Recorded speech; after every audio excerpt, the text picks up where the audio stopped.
यदि आप हमारे चैनल के सभी गाने को पसंद करते हैं तो डीडी प्रोडक्शन हाउस के यूट्यूब चैनल को लाल बटन दबा के सब्सक्राइब करें और घंटी के निशान को जरूर दबाएं।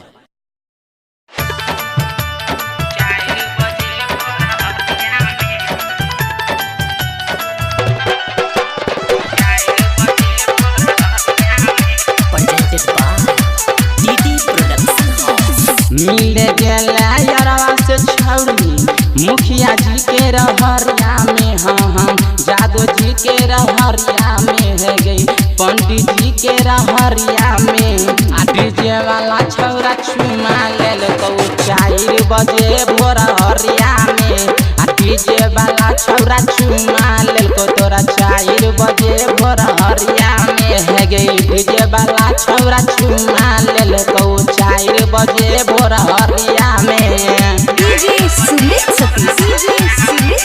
रईमा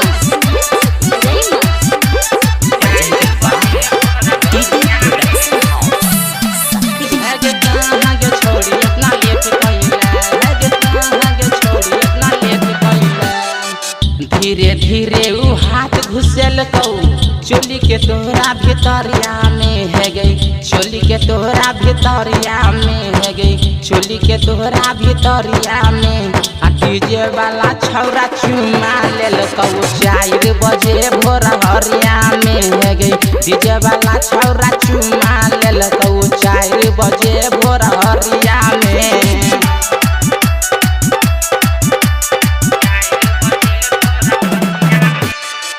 चुपे चोरी मिल गया रात के अनहरिया में है गई रात के अनहरिया में है गई रात के अनहरिया में आ डीजे वाला छौरा चुमा लेल तो 4 बजे भोर हरिया में है गई डीजे वाला छौरा चुमा लेल तो 4 बजे भोर हरिया में डीजे सुमित रईमा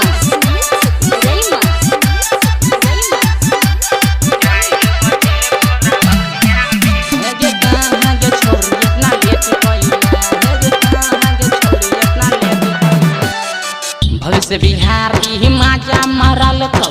दर्द उठलौ कमरिया में है गई दर्द उठलौ कमरिया में है गई दर्द उठलौ कमरिया में आ डीजे वाला छौरा चुमा लेल तो 4 बजे भोर हरिया में है गई डीजे वाला छौरा चुमा लेल तो 4 बजे भोर हरिया में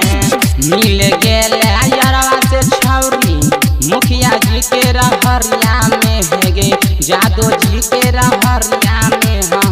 पंडित जी के रहरिया में आ डीजे वाला छौरा चुमा लेल तो 4 बजे भोर हरिया में है गई डीजे वाला छौरा चुमा लेल तो 4 बजे भोर हरिया में है गई डीजे वाला छौरा चुमा लेल तो 4 बजे भोर हरिया में recording by DD production house Sakri 97 084 45 722।